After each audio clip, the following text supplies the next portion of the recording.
My Lords, it is late, so I'm going to abandon any speech that I prepared. I want to say I absolutely agree with the noble and learned Lord Etherton's analysis of the Equality Act and the Annex B in relation to that, as well as the inclusion of the NHS Guidance 2019.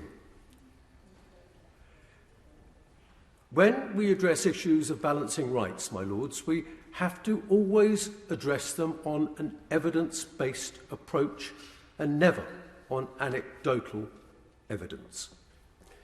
Freedom of information requests around the country have shown that there is no evidence to suggest that Annex B in its current form needs to be revised.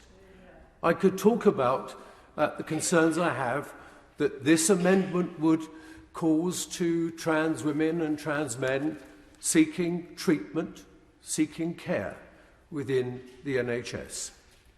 I will leave that to your Lordship's imagination.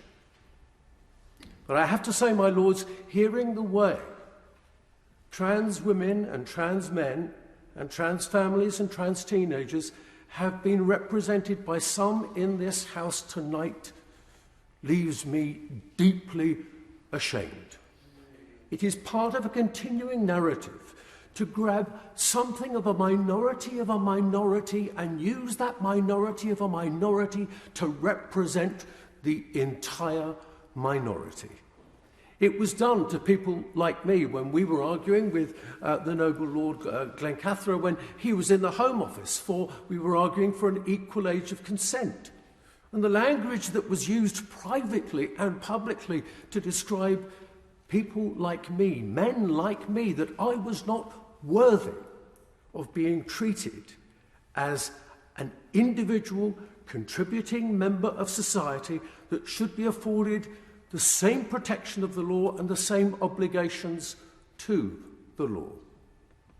History shows me, my Lords, that the language being used to represent trans women and trans men and trans teenagers and their mothers and fathers is exactly the same as being used against minorities across the centuries in order to diminish those individuals, dehumanize, demonize, and then remove their rights, their right to belong.